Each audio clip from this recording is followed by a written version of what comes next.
मेरा नाम समा है और कुछ दिन पहले मैं अपने घर में एक नौकर रखा था जिसका नाम राजू था। वैसे तो राजू के आने के बाद मुझे बहुत सुकून था क्योंकि वह कामकाज में बहुत अच्छा था, मगर धीरे धीरे मुझे एहसास होने लगा कि जब से राजू मेरे घर आया था तब से मेरे घर में बहुत अजीब सी तब्दीली आने लगी थी। मुझे लगा था कि राजू छोटा है और उसे कुछ समझ नहीं आता होगा, लेकिन आहिस्ता आहिस्ता उसके असली रंग मुझे नजर आने लगे। मैंने कभी सोचा भी नहीं था कि 19 साल का लड़का मेरी जैसी 35 साल की औरत के इतना अजीब सोचेगा। राजू 19 साल का था। उसे मैं घर से अपने घर काम के लिए लाई थी। मेरे घर में सिर्फ मैं और मेरा 2 साल का बेटा था। जब मैं काम पर जाती तो राजू मेरे बच्चे की देखभाल करता और मेरे घर में ही रहता। मैंने अपने शौहर से पसंद की शादी की थी क्योंकि उसके घर वाले शादी के लिए नहीं मान रहे थे। मुझे अपने शौहर से बहुत प्यार हो गया था और मैं उससे फौरन शादी करना चाहती थी। मगर यह बात जब मुझे अपने घर वालों को बताई तो उन्होंने मुझे घर में कैद कर दिया था और कहा, यह आदमी तुम्हारे लिए बिल्कुल भी अच्छा नहीं है। इसके पास कोई नौकरी भी नहीं और कोई घर भी नहीं। दरअसल मेरे शौहर के वल्दना बचपन में ही मर चुके थे और अब वह अपने दोस्त के साथ एक फ्लैट में रहता था। मगर उसने मुझसे वादा किया था कि वह शादी से पहले एक अलग घर लेकर मुझे वहां रखेगा। मैं तो यह सोचकर बहुत खुश थी कि मेरे ससुराल में सासुर नंद देवर का कोई झंझट ही नहीं होगा। मैं ससुराल में अपनी मर्जी होंगे। मगर मेरे वल्दना ने मुझे इस शादी करने से मना कर दिया और मजबूरन मुझे कोर्ट मैरिज करना पड़ी। शादी के फौरन बाद मैं बन गई। मैं बहुत खुश थी, मगर अब मेरा शौहर मुझसे दूर दूर रहता था। बाद में मुझे पता चला कि मेरे वल्दना का फैसला सही था क्योंकि मेरे शौहर ने मुझसे मोहब्बत का खेल खेला था। वह खेल जिसमें बड़ी बुरी समझदारी लड़कियां फंस जाती है, जैसे मैं फंस गई थी। जब मैंने उसके बच्चे की मां बन गई तो वह कई कई दिन घर से दूर रहने लगा। आखिर एक दिन तंग आकर मैं उसके दोस्त के फ्लैट पर गई और वहां मैंने देखा कि उसकी शादी हो रही थी। उसने मुझसे मोहब्बत का ड्रामा किया, किसी और लड़की से शादी कर ली। मैं औटते होते अपने वल्दना के घर गई और उनसे माफ़ी मांगने लगी क्योंकि वह कोई चारा ना था। मगर मेरे भाई भाभी ने मुझे घर से निकाल दिया क्योंकि मेरे वल्दना ने मुझे और मेरे बच्चे को कबूल करने से इनकार कर दिया। तब मैं अकेली रहने लगी। मैंने एक जगह नौकरी तलाश कर ली और अपना खर्च खुद उठाने लगी। मेरी तनख्वाह अच्छी थी, इसलिए मुझे कोई फिक्र नहीं थी।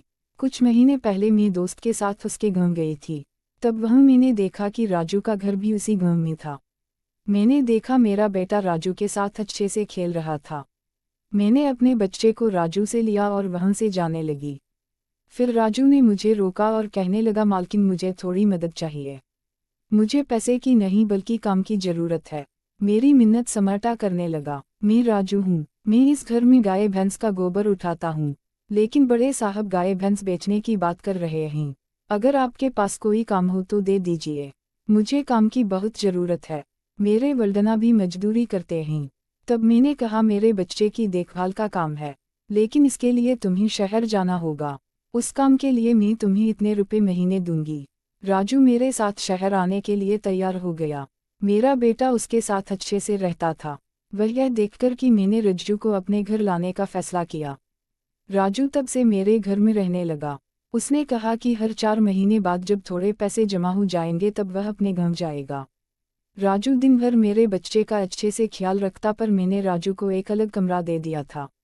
एक रात में मेरा बच्चा बहुत रो रहा था, किसी भी तरह से खामोश नहीं हो रहा था। बच्चे की रोने की आवाज़ सुनकर राजू मेरे कमरे में आया और उसने मेरे बेटे को मुझसे ले लिया। राजू के पास जाते ही वह खामोश हो गया। रात बहुत हो चुकी थी। मेरा बेटा राजू को छोड़कर नहीं रहा। मैंने राजू को अपने कमरे में ही सोने के लिए कह दिया। सुबह जब मैं उठी तो मेरा बेटा राजू से लिपटा हुआ था। उस रात के बाद से राजू मेरे बेटे के लिए मेरे कमरे में ही सोने लगा। राजू के आने के बाद सब कुछ अच्छे से चल रहा था। राजू के काम से खुश होकर छुट्टी के दिन मैं उसे मेगा मॉल लेकर गई।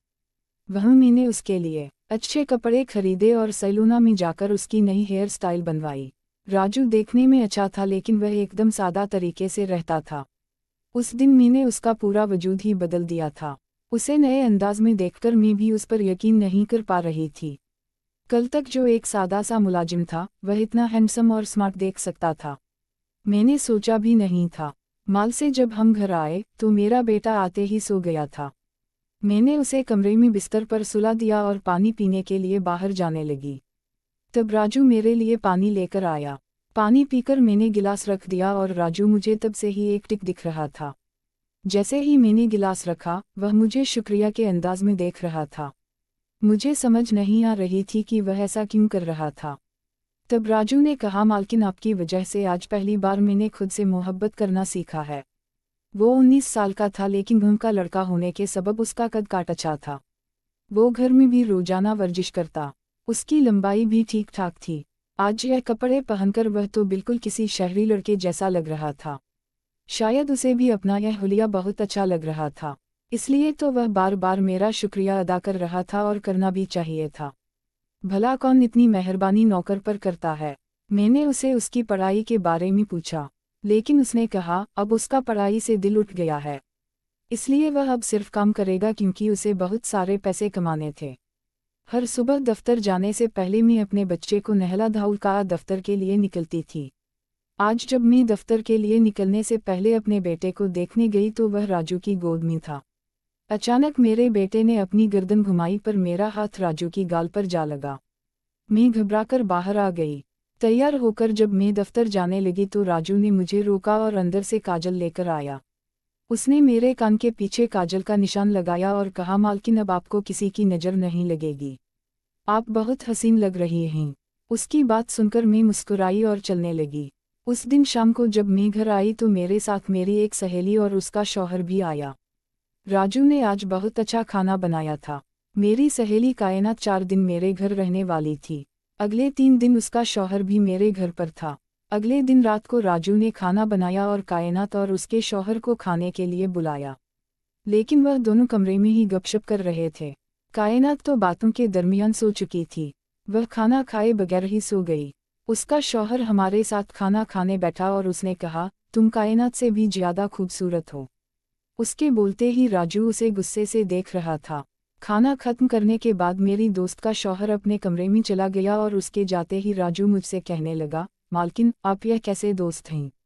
मुझे इस आदमी की बात बिल्कुल भी पसंद नहीं आई। तब मैंने राजू से कहा, मैं तुम्हें घर के फर्द की तरह मानती हूँ।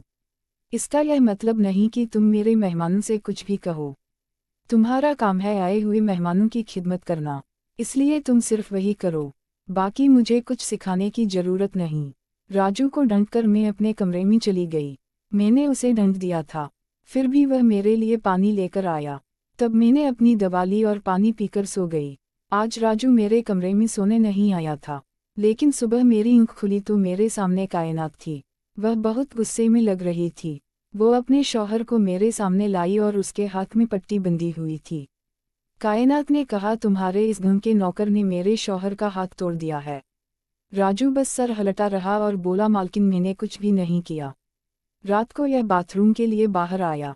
यह बहुत नींद में था, तभी इसका टवना बिगड़ गया होगा और वह गिर गया होगा। वह तो बिल्कुल नींद में चल रहा था। यह सुनकर मैंने राजू को गुस्से से घूरा और उससे कहा कि अभी के अभी इन दोनों से अपने किए की माफ़ी मांगो, वरना अपने गांव जाने के लिए अपना सामान पैक कर लो। राजू ने मेरे लिए इन दोनों से माफ़ी मांगी। फिर कायनात और उसका शौहर वहाँ से चले गए। राजू मुझसे भी माफ़ी मांगने लगा। मुझे पता था कि उसने कुछ नहीं किया था। इस बार मैं उसके कमरे में गई। वहीं जाकर देखा कि राजू अभी अभी नहाकर बाथरूम से बाहर आया था। उसने शर्ट नहीं पहनी थी। मैंने पहली बार उसे इस तरह देखा। राजू का जिस्म बेहद मजबूत था। उसका जिस्म किसी बॉडी बिल्डर की तरह दिख रहा था। मैं उसे टिकटाए लगाकर देख रही थी और मुझे उस वक्त कोई होश नहीं था। कई सालों बाद मैं अचानक अंदर एक सा जगह था, मगर मैंने जल्दी से उसे झटक दिया। मैं इसे टिकट की लगाए देख रही थी। तब राजू ने मुझे आवाज़ दी। उसने मेरी आंखों के सामने चुटकी बजाई। तब मैं होश में आई और मैंने उससे कहा कि मेरे लिए चाय बना दे। आज थोड़ा फ्रेश होने का मूड है, इसलिए दोपहर के वक्त में अपने कमरे में तैयार होने लग गई। उस वक्त मैंने गम पहन रखा था और मैं अपने पाँव का विंकजाग कर रही थी। विंकजाग करते वक्त गलती से मैंने थोड़ा ज़्यादा गर्म वैक्स अपने पैर पर लगा लिया, जिससे मेरा पैर जलने लगा और मेरे मुंह से तेज आवाज़ निकल गई। मेरी आवाज़ सुनकर राजू दौड़ता हुआ मेरे कमरे में आया। उसने मेरे जले हुए पैर को देखा। उसने मेरे पैर से गर्म वैक्स हटाया और वहाँ क्रीम लगा दी। उसके हाथ से मुझे बहुत अजीब लग रहे थे और उस वक्त मेरे दिल में जो जज्बात पैदा हो रहे थे उन्हें बयान करना मेरे लिए मुश्किल हो रहा था। राजू की नज़र मुझ पर पड़ते ही मैं दर्द से करार उठी। मुझे इस हालत में देखकर उसने कहा, मालकिन अब आप बस आराम से लेट जाएं। आज का दिन छुट्टी का दिन है। मेरे लिए आमद भी था। राजू में हर खूबी मौजूद थी। वह किसी भी काम में पीछे नहीं था। आज मैंने उसे अपने कमरे में सोने के लिए मना कर दिया। दिन भर मैं घर में नहीं होती। कम से कम रात को तो मुझे अपने बच्चे के साथ अकेला वक्त गुजारना चाहिए। हर बार राजू का आना मुझे पसंद नहीं था, इसलिए मैंने उसे कमरे में सोने के लिए मना कर दिया था। इस तरह दिन गुजरते गए। कुछ दिनों तक राजू के बगैर मेरा बेटा रात को सो नहीं पाता था, लेकिन आहिस्ता आहिस्ता उसने रोना बंद कर दिया था। मुझे अपने अंदर कुछ तब्दीली महसूस होने लगी थी। सुबह उठते ही मेरा जिस्म बहुत दुखाने लगता। अचानक यह सब क्यों हो रहा था, समझ नहीं आ रहा था। कुछ दिनों में मेरी जिस्मानी डाढ़म इतनी बढ़ गई कि मुझे बिस्तर से उठने की भी ख्वाहिश नहीं होती थी। तब मैंने दफ्तर से 1 हफ्ते की छुट्टी ली और कुछ दिन आराम किया, शायद थोड़ा ठीक हो जाऊं। अब पूरा वक्त मेरा बेटा राजू के साथ रहता था और जब उसे भूख लगती तो वह मेरे पास आ जाता। आज मैं अपने कमरे पकड़कर बैठी थी। रात को राजू पानी लेकर मेरे कमरे में आया। मुझे पांव पर हाथ रखे हुए देखकर उसने समझ लिया कि मुझे बहुत तकलीफ हो रही थी। राजू ने कहा, मालकिन अगर आप कोई एतराज ना करें तो मैं आपके पैरों की मालिश कर देता हूँ। मेरे पैर इतने ज़्यादा दर्द कर रहे थे कि मैंने उसको मालिश के लिए कह दिया। मैंने कमरे की बड़ी लाइट बंद करके छोटा बल्ब जला दिया। वह जब मालिश कर रहा था तो मुझे बहुत आराम मिल रहा था। मालिश करने से मेरा दर्द जैसे झट से गायब हो गया था। और मालिश करते वक्त राजू ने मुझसे पूछा, मालकिन आपको अपने शौहर की कभी याद नहीं आती? आप इतनी खूबसूरत और जवान होकर भी अभी तक अकेली क्यों हैं? उसके सवाल का मेरे पास कोई सही जवाब नहीं था। फिर मैंने उससे कहा कि शायद तुम्हारे सवाल का जवाब मेरे पास नहीं है। इस सवाल पर वह बात खत्म हो गई। राजू की मालिश से मुझे अच्छी नींद आ गई थी, मगर राजू की बात ने मेरे दिल पर बहुत असर किया था। मुझे मेरा शौहर शिद्दत से याद आने लगा था। उस दिन मैंने दिन भर अपने जहन को किसी ना किसी काम में मसापा रखने की कोशिश की, लेकिन रात की तारीकी में मुझे अपने शौहर की बहुत याद आ रही थी। आज वह मेरे साथ नहीं था, लेकिन वह मेरे बच्चे का बाप था। अपने बेटे को देखकर मुझे उसकी याद आती थी और आज मैं अपने जज्बात के छुपा नहीं पाई थी। मैं अपने कमरे में जोर जोर से रोने लगी। बेटा पास में सो रहा था, उसका भी मुझे ख्याल नहीं रहा। मैंने आज अपनी दुआएं भी नहीं ली थी। राजू पानी लेकर मेरे कमरे में आया। मुझे रोते हुए देखकर उसने मुझे पानी पिलाया। जब मैं खामोश हुई तो उसने मुझे दवाएं दी और मेरे रोने की आवाज़ से मेरा बेटा हल्का हिलने लगा। वह जाग ना जाए इसलिए राजू मुझे अपने कमरे में ले गया। वहीं जाकर मैं रोने लगी और उसे अपने शौहर के बारे में बताया। राजू, मैंने अपने शौहर से लव मैरिज की थी क्योंकि मेरे वल्दना इससे शादी के लिए नहीं मान रहे थे। मुझे अपने शौहर से बहुत प्यार हो गया था और मैं उससे फ़ौरन शादी करना चाहती थी। मगर यह बात अपने घर वालों को बताई तो उन्होंने मुझे घर में कैद कर दिया और कहा कि यह आदमी तुम्हारे लिए बिल्कुल भी अच्छा नहीं है। इसके पास कोई नौकरी नहीं है और कोई घर भी नहीं है। दरअसल मेरे शौहर के वल्दना बचपन में ही मर चुके थे और अब वह अपने दोस्त के साथ एक फ्लैट में रहता था, मगर उसने मुझसे वादा किया था कि वह शादी से पहले एक अलग घर लेकर मुझे वहां रखेगा। मैं तो यह सोचकर बहुत खुश थी कि मेरे ससुराल में सासुर नंद देवर का कोई झंझट ही नहीं था। मैं ससुराल में अपनी मर्जी होंगे, मगर मेरे वल्दना ने मुझे इससे शादी करने से मना कर दिया था और मजबूरन मुझे कोर्ट मैरिज करनी पड़ी। यह कहते हुए मैं फूट फूट कर रोने लगी थी। ऐसा लगता था कि मैंने अपना होश खो दिया था। मेरे रोने का सबब सुनकर राजू भी खामोश हो गया था। मैं मुसलसल अपने आंसू पूंछ रही थी। तब राजू ने कहा, मालकिन मुझे माफ़ कर दें, मुझे यह सब पता नहीं था। फिर मैं अपने कमरे में आकर सो गई।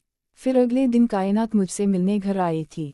उसने राजू की तरफ देखा और कुछ देर बात करने के बाद कायनात चली गई और मुझसे कहा कि अपने नौकर को जल्द से जल्द यहाँ से निकाल दो। मैंने उस पर ज़्यादा तवज्जो नहीं दी थी। फिर अगले दिन मेरे शौहर का फ़ोन आया और उसने मुझसे बहुत सारी बातें की और कहा कि वह मुझसे मिलना चाहता है।